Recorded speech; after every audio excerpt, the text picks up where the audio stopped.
ಬಹುಶಃ ನಮ್ಮ ಕರ್ನಾಟಕದ ಪೊಲೀಸರು ಇಷ್ಟು ಕ್ಷಿಪ್ರವಾಗಿ ಕಾರ್ಯಾಚರಣೆ ಮಾಡ್ತಾರೆ ಅಂತ ಯಾರೂ ಅಂದುಕೊಂಡಿರಲಿಲ್ಲ ಅಂತ ಅನಿಸುತ್ತೆ.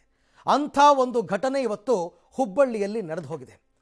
ಜನ ಮೆಚ್ಚುವಂತಹ ಕೆಲಸವನ್ನು ನಮ್ಮ ಪೊಲೀಸರು ಇವತ್ತು ಮಾಡಿದ್ದಾರೆ. ಹುಬ್ಬಳ್ಳಿಯಲ್ಲಿ ಅಟ್ಟಹಾಸ ಮೆರೆದಿದ್ದ ಸೈಕೋಪಾತ್ ರಿತೇಶ್ ಕುಮಾರ್ ಫಿನಿಶ್ ಆಗಿದ್ದಾನೆ.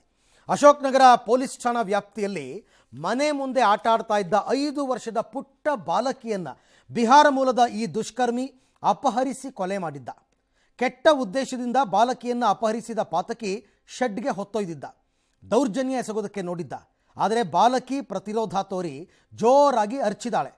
ಶಬ್ದ ಕೇಳಿ ಜನ ಶೆಡ್ ಕಡೆಗೆ ಬರೋದನ್ನು ಕಂಡಂತಹ ಈ ಪಾತಕಿ ಬಾಲಕಿಯ ಕತ್ತನ್ನು ಹಿಸುಕಿ ಕೊಂದು ಪರಾರಿಯಾಗಿದ್ದ. ಬಿಟ್ಟು ಓಡ್ಬಿಡ್ಬೋದಾಗಿತ್ತು, ಆದರೆ ಕೊಂದು ಬಿಟ್ಟು ಪರಾರಿಯಾಗಿದ್ದಾನೆ. ಜನ ರೊಚ್ಚಿಗೆದ್ದು ಠಾಣೆಗೆ ಮುತ್ತಿಗೆ ಹಾಕಿ ಆಕ್ರೋಶ ಹೊರಹಾಕಿದ್ದಾರೆ.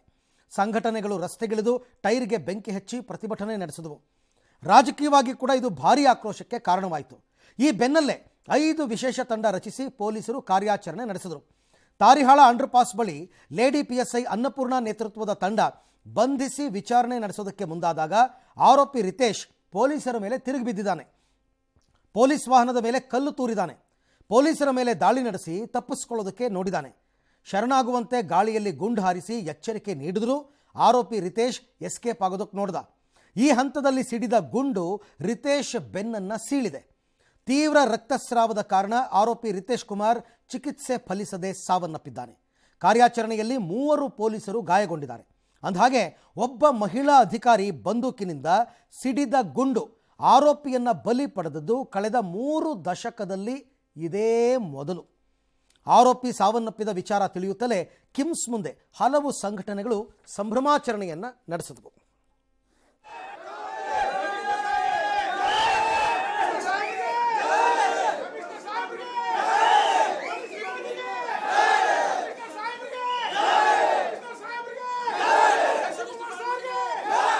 ತಾರಿಹಾಳ್ ಬ್ರಿಡ್ಜ್ ಆ ಸ್ಥಳದಲ್ಲಿ ನಮ್ಮ ಪೊಲೀಸ್ ವಾಹನದ ಮೇಲೆ ಕಲ್ಲನ್ನು ತೂರಿ ನಮ್ಮ ಸಿಬ್ಬಂದಿಗಳು ಅಧಿಕಾರಿಗಳ ಮೇಲೆ ಹಲ್ಲೆ ಮಾಡಿ ಓಡೋಗ್ಲಿಕ್ಕೆ ಪ್ರಯತ್ನ ಮಾಡಿದಂಥ ಸಂದರ್ಭದಲ್ಲಿ ಸ್ಥಳದಲ್ಲಿದ್ದಂಥ ನಮ್ಮ PSI ಅನ್ನಪೂರ್ಣ ಅನ್ನುವಂಥವ್ರು ಏರ್ ಫೈರ್ ಮಾಡಿ ಅವನ್ನ ಓಡೋದನ್ನ ರುಕೋ ಮತ್ಬಾಗು ಅಂತಂದು ಹೇಳ್ತಾರೆ. ಏರ್ ಫೈರ್ಗೂ ನಿಲ್ಲದೆ ಇದ್ದಾಗ ಆ ವ್ಯಕ್ತಿ ಮೇಲೆ 2-3 ರೌಂಡ್ ಫೈರ್ ಮಾಡಿದಂಥ ಸಂದರ್ಭದಲ್ಲಿ ಒಂದು ಕಾಲಿನ ಭಾಗಕ್ಕೆ ಬಿದ್ದಿದೆ, ಇನ್ನೊಂದು ಆತನ ಬೆನ್ನಿಗೆ ಬಿದ್ದಿರುವಂಥದ್ದು ಕಂಡು ಬಂದಿದೆ. ಈ ಒಂದು ಘಟನೆಯಲ್ಲಿ PSI ಅನ್ನಪೂರ್ಣ 2 ಸಿಬ್ಬಂದಿಗಳು ಯಶವಂತ್ ಮತ್ತೆ ವೀರೇಶ್ ಪೆಟ್ಟುಗಳಾಗಿದೆ. ಬಟ್ ಅವರು ಔಟ್ ಆಫ್ ಡೇಂಜರ್ ಇದ್ದಾರೆ. ಅವನೇನು ಸಾವನ್ನಪ್ಪಿದ್ದಾನೆ, ಅದು ನಮ್ಮ ಮಕ್ಕಳ ವಯಸ್ಸು ನನಗೆ ನಿಜಕ್ಕೂ ಭಾಳ ನೋವಾಗ್ಯದ. ಈ ರೀತಿ ಸಮಾಜ ಹೆಂಗಾಗಿದೆ ಅಂತ ಅನ್ನೋದು ಭಾಳ ಆಘಾತ ಆಗ್ಯದ. ತಾಯಿ ಮಾತು ಕೇಳಿ 4.5 ವರ್ಷ ರೀ. I don't have any words. ನನ್ನ ನಿಜಕ್ಕೂ ನೋವಾಗ್ಯದ. ನಾನೇನಿದ್ರಾಗ ಯಾರನ್ನೂ ದೂಷಿಸ್ತಾ ಇಲ್ಲ, ಯಾರನ್ನೂ ಬೈತಾ ಇಲ್ಲ. No political statement. ನಾಗರಿಕ ಸಮಾಜ ತಲೆ ತಗ್ಗಿಸುವಂಥ ಘಟನೆ ಇದು. ಯಾಕಂದ್ರೆ ಆ ಹುಡುಗಿ ನೋಡಿದ್ರೆ ಅವ್ರವ್ವ ಏನಿದ್ದಾಳೆ ನಮ್ಮ ಮಗಳ ವಯಸ್ಸಿನಕ್ಕಿದ್ದಾಳೆ ಆಕೆ. So I really felt. ಆ ಪಾಪಿ ಸಾಯೋದಕ್ಕೆ ಸತ್ತ ನಂತರದ ರಿಯಾಕ್ಷನ್ಸ್ ಇವಾಗ ನೀವು ನೋಡಿದ್ದು. ಬಟ್ ಸಾಯೋಕ್ಕೂ ಮೊದಲು ಹೇಗಿತ್ತು ಗೊತ್ತಾ ಜನರ ಸಿಟ್ಟು, ಸೆಡವು, ಆಕ್ರೋಶ ಅಂತ. ಆಗ ಅವ್ರು ಏನೇನು ಮಾತಾಡಿದ್ರು ಅಂತ ಒಂದ್ಸರ್ತಿ ನೋಡಿ.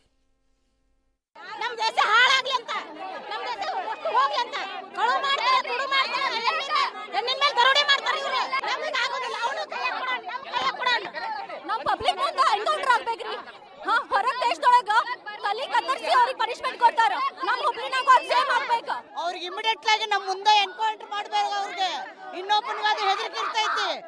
ಈ ತರ ಇನ್ನೊಬ್ರು ಮಾಡ್ಲಿಕ್ಕೆ ಹೆದರಿಕೆ ಬರಬೇಕು. ಕೇಳಿ ನಾನು ಹೇಳ್ತೀನಲ್ಲ, ಮೈಯೆಲ್ಲ ನಾನು 4 ವರ್ಷ ಮಗುರಿ, ಅದು 4 ವರ್ಷ ಮಗು. ಅದು ಕೇಳಿಬಿಟ್ಟು ಆ ವಿಡಿಯೋ ನೋಡ್ಬಿಟ್ಟು ನಮ್ಮ ವಿಡಿಯೋ ನೋಡೋಕೆ ಆಗಲಿಲ್ಲ. ನನ್ನ ಕೈಲಿ ಮೈಯೆಲ್ಲ ಜುಮ್ ಅಂದ್ಬಿಡ್ತು. ನಮಗೆ ಒಂದು ಕಾನೂನು ನಾವು ಸರಿಗೆ ಶಿಕ್ಷೆ ಕೊಡ್ಬೇಕು, ಅವ್ರಿಗೆ ಇಮಿಡಿಯೇಟ್ ಆಕ್ಷನ್ ತೊಗೊಳ್ಬೇಕು ಅವ್ರ ಮೇಲೆ. ಇದು ನಾವು ನ್ಯಾಯಾಲಯಕ್ಕೆ ಹಾಕೊಂಡು ನ್ಯಾಯಾಲಯ ಅವರ ಆದೇಶ ಮಾಡ್ಕೊಂಡು ಕಾಯ್ಕೊಂಡಿದ್ರೆ ಈ ಥರ ಘಟನೆಗಳು ಆಗ್ತದೆ. ನ್ಯಾಯಾಲಯನೂ ಇದಕ್ಕೆ ಸರಿಗೆ ಶಿಕ್ಷೆ ಕೊಡೋದು ಕ್ರಮ ತಗೊಳ್ಬೇಕು. ಕಾನೂನಾತ್ಮಕವಾಗಿ ಆತನನ್ನು ಕೊಂದಿದ್ದು ಸರಿನೋ ತಪ್ಪೋ ನಮಗೆ ಗೊತ್ತಿಲ್ಲ. ಆದರೆ ನಾವು ಇಷ್ಟಪಟ್ಟಂತೆ, ನಾವು ಇಚ್ಛಿಸಿದಂತೆ ಅವನು ಸಾವಾಗಿದೆ, ಹಾಗಾಗಿ ನಾವು ಖುಷಿ ಪಡ್ತೀವಿ ಅಂತ ಇದ್ದಾರೆ ಜನ. ಅಲ್ಲೇ ಡ್ರಾ ಅಲ್ಲೇ ಬಹುಮಾನ. ಪೊಲೀಸರ ಆ್ಯಕ್ಷನ್ ಕೂಡ ಹಾಗೇ ಇರಬೇಕು. ಯಾಕೆ ಅಂತಂದರೆ ಇತ್ತೀಚಿನ ದಿನಗಳಲ್ಲಿ ರಾಜ್ಯದಲ್ಲಿ ಕ್ರೈಮ್ ರೇಟ್ ಸಿಕ್ಕಾಪಟ್ಟೆ ಜಾಸ್ತಿ ಆಗ್ತಾ ಇದೆ. ಜನರಿಗೆ ಪೊಲೀಸರು ಭಯನೇ ಇಲ್ಲ. ಆ ಭಯ ಬರಬೇಕು ಅಂತಂದರೆ ಇಂಥದ್ದು ಒಂದು 4-5 ಕೆಲಸಗಳಾಗಬೇಕು ಪೊಲೀಸರಿಂದ. ಇಷ್ಟು ಫಾಸ್ಟಾಗಿ ಕ್ವಿಕ್ಕಾಗಿ ರಿಯಾಕ್ಟ್ ಆಗಬೇಕು ಪೊಲೀಸರು. ಆಗ ಪೊಲೀಸರ ಮೇಲೆ ಜನರಿಗೆ ನಂಬಿಕೆ ಬರುತ್ತೆ. ನಿಜಕ್ಕೂ ಕೂಡ ರಕ್ತ ಕುದಿಯುತ್ತೆ. 4-5 ವರ್ಷದ ಮಗು, ಹೆಣ್ಮಗು, ಇನ್ನೂ ಕಣ್ಣೇ ಬಿಡದ ಜೀವ, ಅದು ಬದುಕಿ ಬಾಳಬೇಕಾದ ಜೀವ. ಅಂಥ ಜೀವವನ್ನು ಒಂದು 5 ನಿಮಿಷದಲ್ಲಿ ಆತ ಮುಗಿಸ್ಬಿಟ್ಟು ಹೊರಟು ಬಿಡ್ತಾನೆ ಅಂತಂದರೆ ಇಂಥ ಪಾಪಿಗಳನ್ನು ಬಿಡಬೇಕಾ? ಕರ್ಮ ರಿಟರ್ನ್ಸ್ ಅಂತಾರೆ. ಅವನು ಮಾಡಿದ ಪಾಪಕ್ಕೆ ಪ್ರಾಯಶ್ಚಿತ ಆಗಿದೆ ಅಂತ ಎಲ್ಲರೂ ಕೂಡ ಮಾತನಾಡ್ಕೋತಾ ಇರೋದು. ಅವರ ಆಗ್ರಹ ಕೂಡ ಇದ್ದಿದ್ದು ಅದೇನೆ. ಒಂದು ನೀವು ಕೊಂದು ಹಾಕಿ, ಇಲ್ಲ ನಮ್ಮ ಸುಪರ್ದಿ ಕೊಡಿ ಅಂತ ಇವತ್ತು ಇಡೀ ದಿನ ಹೋರಾಟ ಮಾಡಿದರು. ಅದರಂತೆ ಆತನ ಅಂತ್ಯವಾಗಿದೆ. ಸಾವು ಯಾರೂ ಕೂಡ ಬಯಸೋದಲ್ಲ. ಆದರೆ ಇಂಥ ಪ್ರಕರಣದಲ್ಲಿ ಬೇರೆಯವರಿಗೆ ಒಂದು ಭಯ ಬರಬೇಕು ಪೊಲೀಸರ ಮೇಲೆ ಅಂತಂದರೆ ಇಂಥ ಘಟನೆಗಳು ಆಗ್ತಾ ಇರಬೇಕು. ಓಕೆ, ಇದು ಒಂದಾಯಿತು. ಇನ್ನೊಂದು ನೋಡಿ, ಇಲ್ಲಿ ಚನ್ನಗಿರಿಯ ತಾವರೆಕೆರೆಯಲ್ಲಿ ಅಮಾನುಷ ಘಟನೆಯೊಂದು ಹಾಡು ಹಗಲೇ ನಡೆದು ಹೋಗಿದೆ. ಪರಪುರುಷನ ಜೊತೆ ಇದ್ದರು ಎಂಬ ಕಾರಣಕ್ಕೆ ಮುಸ್ಲಿಂ ಮಹಿಳೆಯನ್ನು ಕೆಲ ಧರ್ಮಾಂಧರು, ಅವ್ರ ಧರ್ಮಾಂಧರೇ ನಾ ಹೇಳೋದು, ಮಸೀದಿ ಮುಂದೆ ಹಿಗ್ಗಾಮುಗ್ಗ ಥಳಿಸಿದ್ದಾರೆ. ಆಕೆ ಮಹಿಳೆ ಅನ್ನೋದನ್ನು ನೋಡದೆ, ಸತ್ಯಾಸತ್ಯತೆ ವಿಚಾರಿಸದೆ ಹಗ್ಗ, ದೊಣ್ಣೆ, ಕಬ್ಬಿಣದ ಪೈಪ್ಗಳಿಂದ ಅಮಾನವೀಯವಾಗಿ ಹಲ್ಲೆ ನಡೆಸಿದ್ದಾರೆ. ಒಬ್ಬನಂತೂ ರಾಕ್ಷಸನ ಥರ ಕಲ್ಲನ್ನು ತಲೆ ಮೇಲೆ ಎತ್ತಾಕಕ್ಕೆ ಹೋಗಿದ್ದಾನೆ. ಏಪ್ರಿಲ್ 9ನೇ ತಾರೀಕು ಘಟನೆ. ವಿಡಿಯೋಗಳು ಈಗ ಹೊರಗೆ ಬರ್ತಾ ಇದೆ. ಭಾರೀ ಆಕ್ರೋಶ ವ್ಯಕ್ತವಾಗಿದೆ. ಇದೇನು ತಾಲಿಬಾನ್ ರಾಜ್ಯನ ಅಂತ ಜನ ಪ್ರಶ್ನೆ ಮಾಡ್ತಾ ಇದ್ದಾರೆ. ಈ ಬಗ್ಗೆ ಮಾಧ್ಯಮಗಳಲ್ಲಿ ವರದಿ ಬಂದ ನಂತರ ಎಚ್ಚೆತ್ತ ಪೊಲೀಸರು 6 ಮಂದಿ ಹಲ್ಲೆಕೋರರನ್ನು ಬಂಧಿಸಿದ್ದಾರೆ. ಬಂಧಿತರನ್ನು ಮೊಹಮ್ಮದ್ ನಯಾಜ್, ಮೊಹಮ್ಮದ್ ಗೌಸ್ ಪೀರ್, ಚಾಂದ್ ಪೀರ್, ಇನಾಯತುಲ್ಲಾ, ದಸ್ತಗೀರ್ ಹಾಗೂ ರಸೂಲ್ ಅಂತ ಗುರುತಿಸಿದ್ದಾರೆ. ಏನಪ್ಪ, ಮಾತು ಆಡಬಾರ್ದಾ? ಒಂದು ಧರ್ಮದವರು ಇನ್ನೊಂದವರು ಧರ್ಮದವ್ರ ಜೊತೆ ಮಾತು ಆಡಬಾರ್ದಾ? ಮಾತಾಡಿದ್ರೆ ತಪ್ಪ, ಅದಕ್ಕೆ ತಲೆ ಮೇಲೆ ಕಲ್ಲು ಎತ್ತಾಕದ? ಹೀಗೆ ಆದರೆ ದೇಶ ನೆಮ್ಮದಿಯಾಗಿ ಬದುಕೋದು ಹೆಂಗೆ ಅಂತ ಅರ್ಥ ಮಾಡ್ಕೋಬೇಕು. ಇವ್ರು ಯಾರು ಪ್ರಜ್ಞಾವಂತ ನಾಗರಿಕ ಸಮಾಜದವರು ಅಲ್ಲ ಅಂತ ಅನಿಸುತ್ತೆ ನನಗೇನು. ಇನ್ನು ನಿನ್ನೆ ಅಷ್ಟೇ ವರ್ಗವಾರು ಜಾತಿಗಣತಿ ಅಂಕಿಅಂಶ ಹೊರಬಿದ್ದಿತ್ತು. ನಿಮಗೆಲ್ಲ ಗೊತ್ತೇ ಇದೆ. ಇವತ್ತು ಜಾತಿವಾರು ಅಂಕಿಅಂಶ ಬಯಲಾಗಿದೆ. ಯಾವ ಜಾತಿ ಎಷ್ಟು ಸಂಖ್ಯೆಯಲ್ಲಿದ್ದಾರೆ ಅನ್ನೋ ಬ್ರೇಕಪ್ ಸಿಕ್ಕಿದೆ. ಪಬ್ಲಿಕ್ ಟಿವಿಯಲ್ಲಿ ಎಕ್ಸ್ಕ್ಲೂಸಿವ್ ಡೇಟಾ ಇದೆ, ನಿಮಗೆ ಹೇಳ್ತಾ ಹೋಗ್ತೀನಿ. ಪ್ರವರ್ಗ 1B ಹೊಸ ವರ್ಗ ಸೃಷ್ಟಿಯಲ್ಲಿ 387 ಜಾತಿಗಳನ್ನು ಆಯೋಗ ಗುರುತಿಸಿದೆ. ಅತ್ಯಂತ ಹಿಂದುಳಿದ ವರ್ಗಗಳ ಪಟ್ಟಿಯಲ್ಲಿ ಕುರುಬ ಸಮುದಾಯ ಸೇರಿದೆ. ಸವಿತಾ ಸಮಾಜ, ಕ್ರೈಸ್ತರಾಗಿ ಮತಗೊಂಡ SC ಸಮುದಾಯಗಳು ಕೂಡ ಅತ್ಯಂತ ಹಿಂದುಳಿದ ಪಟ್ಟಿಗೆ ಸೇರಿವೆ. ಇನ್ನು ಲಿಂಗಾಯತ ಸಮುದಾಯವನ್ನು ಉಪಜಾತಿಗಳಾಗಿ ವರ್ಗೀಕರಿಸಿ ಅಂಕಿಅಂಶ ನೀಡಿರೋದು ಚರ್ಚೆಗೆ ಗ್ರಾಸವಾಗಿದೆ.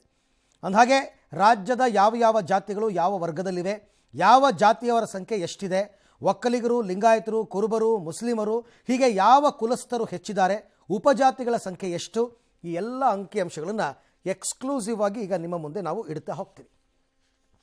ಜಾತಿ ಗಣತಿಯ ಪಕ್ಕಾ ಲೆಕ್ಕ ನೋಡ್ಬೋಣ. ಪ್ರವರ್ಗ 1A. ಪ್ರವರ್ಗ 1Aನಲ್ಲಿ ಜನಸಂಖ್ಯೆ ಎಷ್ಟಿದ್ದಾರೆ ಗೊತ್ತಾ? 34,96,638. ಬೇರೆ ಬೇರೆ ಜಾತಿಯವರೆಲ್ಲರೂ ಬರ್ತಾರೆ ಇದರಲ್ಲಿ. ಒಟ್ಟು ಪ್ರವರ್ಗ 1A ಜನಸಂಖ್ಯೆ. ಪ್ರವರ್ಗ 1Bನಲ್ಲಿ ಇನ್ನೂ ಜಾಸ್ತಿ, 73,92,313 ಜನ ಇದ್ದಾರೆ. ಪ್ರವರ್ಗ 1B ಅಂದರೆ ನಮಗೆ ಸ್ವಲ್ಪ ಮೀಸಲಾತಿ ಜಾಸ್ತಿ ಕೊಡಿ ಅಂತ ಕೇಳ್ತಾರೆ ಅವರು. ಇನ್ನು ಪ್ರವರ್ಗ 2A ಜನಸಂಖ್ಯೆ 77,78,209 ಜನಸಂಖ್ಯೆ. ರಾಜ್ಯದ ಒಟ್ಟು ಜನಸಂಖ್ಯೆಯಲ್ಲಿ ಇಷ್ಟು ಜನ 2Aಗೆ ಬರ್ತಾರೆ. 2B ಜನಸಂಖ್ಯೆ 75,25,880. ಇವರೆಲ್ಲರೂ ಕೂಡ 2Bಗೆ ಬರ್ತಾರೆ. ಯಾರ್ಯಾರು 2Bಗೆ ಬರ್ತಾರೆ ಸಮುದಾಯದವರು ಅದನ್ನು ಆಮೇಲೆ ಹೇಳ್ತೀನಿ. ಪ್ರವರ್ಗ 3A ಜನಸಂಖ್ಯೆ 3Aನಲ್ಲಿ 72,99,577 ಇದೆ. ಪ್ರವರ್ಗ 3Bನಲ್ಲಿ 81,37,536. ಇನ್ನು ರಾಜ್ಯದಲ್ಲಿ SC ಸಮುದಾಯದ ಜನಸಂಖ್ಯೆ ಎಷ್ಟಿದೆ? 1,29,29,347. ಇದು SC ಸಮುದಾಯದವರ ಒಟ್ಟು ಜನಸಂಖ್ಯೆ ರಾಜ್ಯದಲ್ಲಿ. ST ಪರಿಶಿಷ್ಟ ಪಂಗಡದವರು 42,81,289. ಇನ್ನು ಜನರಲ್ ಕೆಟಗರಿ ಬರ್ತಾರಲ್ಲ, ಇದು ಯಾವುದಕ್ಕೂ ಸೇರದೇ ಇರೋರು, ಸಾಮಾನ್ಯ ವರ್ಗ, ಅವರಿರೋದು 29,74,153. ಇದು ಯಾವ್ಯಾವ ಕೆಟಗರಿಗೆ ಎಷ್ಟೆಷ್ಟು ಪಾಪ್ಯುಲೇಷನ್ ಅಂತ. ಇನ್ನು ಒಂದೊಂದಾಗಿ ನೋಡ್ತಾ ಹೋಗೋಣ. ಪ್ರವರ್ಗ 1A. ಪ್ರವರ್ಗ 1Aನಲ್ಲಿ ನಾನು ನಿಮಗೆ ಜನಸಂಖ್ಯೆ ಹೇಳಿದ್ದಲ್ಲ, ಅದರಲ್ಲಿ ಯಾವ್ಯಾವ ಜಾತಿಯವರು ಎಷ್ಟಿದ್ದಾರೆ. ಕಾಡುಗೊಲ್ಲರು 3,10,393. ಅದಾದ ನಂತರ ಬೆಸ್ತರು ಗೊಲ್ಲ ಸಮುದಾಯ ಅಂದರೆ ಯಾದವ ಸಮುದಾಯ 4,42,254 ಜನಸಂಖ್ಯೆ. ಬೆಸ್ತ 3,99,383. ಅಂಬಿಗರು 1,34,230. ಕಬ್ಬಲಿಗರು 3,88,082 ಜನಸಂಖ್ಯೆ. ಮೊಗವೀರರು 1,21,478. ಉಪ್ಪಾರ ಸಮುದಾಯ 7,58,605. ಪಿಂಜಾರ 1,11,805. ಇವರೆಲ್ಲರೂ ಪ್ರವರ್ಗ 1A ಅಡಿ ಬರ್ತಾರೆ. ಪ್ರವರ್ಗ 1Bಗೆ ಹೋಗೋಣ. ಅಲ್ಲಿ ಕುರುಬ ಮತ್ತು ಉಪಜಾತಿಗಳು 43,72,847. ಕುರುಬ ಸಮುದಾಯದವರು 42,71,399. ಭಜಂತ್ರಿ ಅಂತ ಒಂದು ಸಮುದಾಯ 1,01,728. ಭಂಡಾರಿ ಅಂತ ಒಂದು ಬರುತ್ತೆ 41,775. ಹಡಪದ ಸಮುದಾಯ 94,574. ಹೂಗಾರ್ ಸಮುದಾಯ 50,077. ಬೋವಿ ಸಮುದಾಯ 64,140. ಮಾಲಿ ಸಮುದಾಯ 83,296. ಹಾಲಕ್ಕಿ ಒಕ್ಕಲ್ ಅಂತ ಒಂದು ಸಮುದಾಯ 73,977. ಕ್ರೈಸ್ತರಾಗಿ ಮತಾಂತರ ಹೊಂದಿದವರು 12,865. ಇವರೆಲ್ಲರೂ ಕೂಡ 1Bಗೆ ಬರೋ ಪ್ರಮುಖ ಜಾತಿಗಳು. ಪ್ರವರ್ಗ 2Aಗೆ ಹೋಗೋಣ. ಅಲ್ಲಿ ಯಾರ್ಯಾರು ಪ್ರಮುಖ ಜಾತಿ? ವಿಶ್ವಕರ್ಮ 6,86,195. ಗಾಣಿಗ 6,86,428. ಬಿಲ್ಲವ 4,85,628. ಈಡಿಗ ಸಮುದಾಯ 3,50,603. ದೇವಾಡಿಗ ಸಮುದಾಯ 1,04,571. ಪೂಜಾರಿ ಸಮುದಾಯ 1,15,081. ನಾಮದಾರೀಸ್ ಅಂತ ಬರ್ತಾರೆ 2,16,619. ಕುರುಹಿನ ಶೆಟ್ಟಿ ಅಂತ ಸಮುದಾಯ 1,53,568. ದೈವಜ್ಞ ಬ್ರಾಹ್ಮಣ ಸಮುದಾಯ 80,155. ಮತ್ತು ಬೌದ್ಧರು ಕೂಡ 2Aಗೆ ಬರ್ತಾರೆ 10,050. ಪ್ರವರ್ಗ 3Aಗೆ ಬರೋಣ ಇವಾಗ. ಪ್ರವರ್ಗ 3Aಯಲ್ಲಿ ಪ್ರಮುಖ ಜಾತಿ ಒಕ್ಕಲಿಗ ಸಮುದಾಯ. ಒಕ್ಕಲಿಗ ಸಮುದಾಯದವರು ಎಷ್ಟಿದ್ದಾರೆ ಅಂತ ನೋಡೋಣ. ಪ್ರವರ್ಗ 3A 40,04,830 ಒಕ್ಕಲಿಗ ಸಮುದಾಯ. ಕುಂಚಿಟಿಗ ಸಮುದಾಯ ಬೈಫರ್ಗೇಟ್ ಮಾಡಿದ್ದಾರೆ ಸಮುದಾಯದನ್ನು 1,95,499. ರೆಡ್ಡಿ ಸಮುದಾಯ 4,15,382.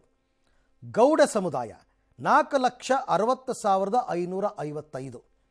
ನಾಯ್ಡು ಸಮುದಾಯ 1,50,601. ಕಮ್ಮ ಸಮುದಾಯ 1,11,739. ರೆಡ್ಡಿ ಸಮುದಾಯ 2,87,372. ಬಲಿಜ ಸಮುದಾಯ 2,03,347. ಬಲಿಜಿಗ ಸಮಾಜ 1,37,828. ಬಣಜಿಗ ಸಮುದಾಯ 2,96,411. ಇದಿಷ್ಟು ಕೂಡ ಪ್ರವರ್ಗ 3A. ಇನ್ನು ಪ್ರವರ್ಗ 3Bಗೆ ಬಂದ್ಬಿಡೋಣ. ಇದರಲ್ಲಿ ಪ್ರಮುಖ ಏನು ಅಂದರೆ ಲಿಂಗಾಯತ ಸಮುದಾಯ 66,35,233 ಉಪಜಾತಿಗಳು ಸೇರಿ. ಅದು ಹೇಳ್ತೀನಿ ಉಪಜಾತಿಗಳು. ವೀರಶೈವ ಲಿಂಗಾಯತ ಇದರಲ್ಲಿ ಯಾರ್ಯಾರು ಬರ್ತಾರೆ ಅಂತ. ವೀರಶೈವ ಲಿಂಗಾಯತದವರು 10,49,706. ಅದಾದ ನಂತರ ಲಿಂಗಾಯತ ವೀರಶೈವ 2,22,395. ವೀರಶೈವ ಪಂಚಮಸಾಲಿ 4,37,796. ಅದಾದ ನಂತರ ಪಂಚಮಸಾಲಿ ಲಿಂಗಾಯತ ಸಮುದಾಯ 6,33,506. ಲಿಂಗಾಯತ ಸಮುದಾಯ ಬರೀ ಲಿಂಗಾಯತರು ಅಂತ 2,66,277. ಇನ್ನು ನೊಳಂಬ ಲಿಂಗಾಯತ ಅಂತ ಬರ್ತಾರೆ 1,48,894. ಬಂಟ್ ಸಮುದಾಯ 3,19,113. ಕ್ರೈಸ್ತ ಮತ್ತು ಇತರೆ 9,47,994. ಜೈನ ದಿಗಂಬರರು 1,62,566. ಇಲ್ಲಿ ಮುಖ್ಯವಾಗಿ BJPಯವರು ಮಾಡ್ತಿರ್ತಕ್ಕಂಥ ಆರೋಪ, ನಿಮಗೆ ಬೇಕಾದ ಸಮುದಾಯವನ್ನು ಉಪವರ್ಗೀಕರಣ ಮಾಡಿಬಿಟ್ಟಿದ್ದೀರಾ. ಉದಾಹರಣೆಗೆ ಲಿಂಗಾಯತ ಮತ್ತು ಒಕ್ಕಲಿಗ. ಬೇಡದೇ ಇರತಕ್ಕಂಥ ಸಮುದಾಯವನ್ನು ಒಟ್ಟಾಗಿ ಕೊಟ್ಟಿದ್ದೀರಾ, ಯಾಕೆ ಅಂತ. ಹಾಗಾದರೆ ಈ ವಿಚಾರಕ್ಕೆ ಸಂಬಂಧಪಟ್ಟಂತೆ ರಾಜಕೀಯ ನಾಯಕರು ಯಾರ್ಯಾರು ಏನೇನು ರಿಯಾಕ್ಷನ್ಸ್ ಕೊಟ್ಟಿದ್ದಾರೆ ನೋಡೋಣ ಬನ್ನಿ. ಸಿದ್ದರಾಮಯ್ಯನವರು ಕಾಂತರಾಜನ್ ಮನೆಗೆ ಕರೆಸ್ಕೊಂಡು ಡೇಟ್ ಮಾಡಿರೋಂಥ ವರದಿ ಇದು. ಲಿಂಗಾಯತರು ಒಕ್ಕಲಿಗರು ದಲಿತರು ಪಂಗನಾಮ ಇಟ್ಬಿಟ್ಟು ಈಗ ಲಿಂಗಾಯತರನ್ನ ಭಾಗ ಮಾಡಿಬಿಟ್ರು. ಈಗ ಮುಸ್ಲಿಮರಲ್ಲಿ ಎಷ್ಟು ಧರ್ಮ ಇದಿದೆ, ಅದನ್ನ ಯಾಕೆ ಸಪರೇಟ್ ಆಗಿ ಬರ್ದಿಲ್ಲ ನೀನು? ಒಕ್ಕಲಿಗರಲ್ಲೇ ಬೆಂಕಿ ಹಚ್ಚೋದು, ಲಿಂಗಾಯತರಲ್ಲೇ ಬೆಂಕಿ ಹಚ್ಚೋದು ಒಪ್ಪೋ ಅಂತ ಒಂದು ವರದಿ ಅಲ್ಲ. ರಾಜ್ಯದ ಎಲ್ಲಾ ಭಾಗಗಳಲ್ಲೂ ಕೂಡ ಕೋಮು ದಳ್ಳೂರಿಯನ್ನ ಮಾಡ್ತಕ್ಕಂಥದಕ್ಕೆ ನೀವು ಕಾರಣೀಭೂತರಾಗ್ತೀರಿ. ತಮ್ಮ ಮೂಲಕ ಈ ವರದಿಯನ್ನ ಎಲ್ಲೋ ಕಾಗಮ್ಮ ಗೂಗಮ್ಮನ ಕೆಲಸ ಮಾಡಿರ್ತಕ್ಕಂಥ ಈ ವರದಿಯಲ್ಲಿ ಇದು ನಿಮಗೆ ಮರಣ ಶಾಸನ ಆಗುತ್ತೆ. ಇದು ಮಾಡೋದ್ರಿಂದ ಈ ಜಾತಿ ಜನಗಣತಿಯನ್ನ ತಂದಿರುವಂತಹದ್ದು ಯಾವುದೋ ಒಂದು ಸಮುದಾಯದ ಪುಷ್ಟೀಕರಣ ಮಾಡುವುದಕ್ಕಾಗಿ ಹೊರತು ಸರ್ಕಾರದ ಮೂಗಿನ ನೇರಕ್ಕೆ ತಯಾರಿಪಡಿಸಿದ್ದು ಮುಖ್ಯಮಂತ್ರಿಗಳು ಸರಿಯಾಗಿ ಪರಾಮರ್ಶಿಸಿ ಮತ್ತೊಮ್ಮೆ ಜಾತಿ ಜನಗಣತಿಯನ್ನ ಮಠಾಧೀಶರು ಹೇಳಿದಂಗೆ ಇಲ್ಲಿ ನಡೆಯಲ್ರಿ ಸರ್ಕಾರಗಳು. ಅವ್ರೇನು ಯಾರು ಎಲ್ಲರೂ ಕರೆಕ್ಟ್ ಆರ ಅವ್ರದ್ದು ಅಭಿಪ್ರಾಯ ತಪ್ಪಾಗ್ಬೋದು. ಏನ್ ಅನ್ಸೈಂಟಿಫಿಕ್ ಆಗಿ ಹೆಂಗ್ ಏನು ಯಾರು ಹೇಳ್ತಾರೆ ತೋರ್ಸ್ ಅಂತ ಹೇಳ್ರಿ. ಏನ್ ಬಿಜೆಪಿದವ್ರು ಹೇಳ್ತಾರಂತ ಅವ್ರದೇ 4 ವರ್ಷ ಸರ್ಕಾರ ಇದ್ದಾಗ ಮತ್ತೆ ಯಾಕೆ ಅದು ಕ್ಯಾನ್ಸಲ್ ಮಾಡಿ. ಈಗ ಲಿಂಗಾಯತರಲ್ಲಿ ಇವತ್ತು ದಿವಸ ವಿಶೇಷವಾಗಿ ಏನಾಗಿದೆ, ಬಹಳಷ್ಟು ಸಮುದಾಯಗಳು ಮೀಸಲಾತಿ ಸಲುವಾಗಿ 2A ಮತ್ತು ಸಲುವಾಗಿ ಅವ್ರೇನ್ ಮಾಡ್ತಾರೆ, ಹಿಂದೂ ಗಾಣಿಗ, ಹಿಂದೂ ಬಣಿಜಿಗ, ಹಿಂದೂ ಸಾಧು ಅಂತ ಬರ್ಸಿರ್ತಾರೆ. ಆ ಜನಸಂಖ್ಯೆಯಲ್ಲಿ ಇವತ್ತು ದಿವಸ ಅದರಿಂದ ಕಡಿಮೆ ಆಗ್ತದೆ. ಅದನ್ನೆಲ್ಲ ಹಿಡ್ಕೊಂಡ್ರೆ ಇವತ್ತು ದಿವಸ ಲಿಂಗಾಯತ ಪಾಪ್ಯುಲೇಷನ್ 1 ಕೋಟಿಗಿಂತ ಮೇಲೆ. ನಮ್ಮ ಕ್ಯಾಬಿನೆಟ್ ಅಲ್ಲಿ ಚರ್ಚೆ ಆಗಬೇಕು. CM ಏನೋ ಇವತ್ತು ಅಸೆಂಬ್ಲಿಲೂ ಚರ್ಚೆ ಮಾಡ್ತೀವಿ ಅಂತ ಹೇಳಿದ್ದಾರೆ. ಆ ತರದ ನಿರ್ಧಾರ ಯಾರು ತೆಗೆದುಕೊಳ್ಳೋದಿಲ್ಲ. ಸೊ ಅದರಿಂದ ಯಾರು ಎಲ್ಲೋ ರಾಜಕೀಯ ಭಾರತೀಯ ಜನತಾ ಪಾರ್ಟಿಯವರು ಅವ್ರು ಸರಿ ಇಲ್ಲ ಅಂತ ಹೇಳಿ ತೊಂದರೆ ಇಲ್ಲ. 1,37,00,000 ಫ್ಯಾಮಿಲಿಗಳಿಗೆ ಮನೆಗೆ ಹೋಗಿ ಭೇಟಿ ಮಾಡಿ 95% ಸರಿ ಇದೆ ಎನ್ನುವಂತ ಮಾತನ್ನ ಮುಖ್ಯಮಂತ್ರಿಗಳು ಹೇಳಿದ್ದಾರೆ.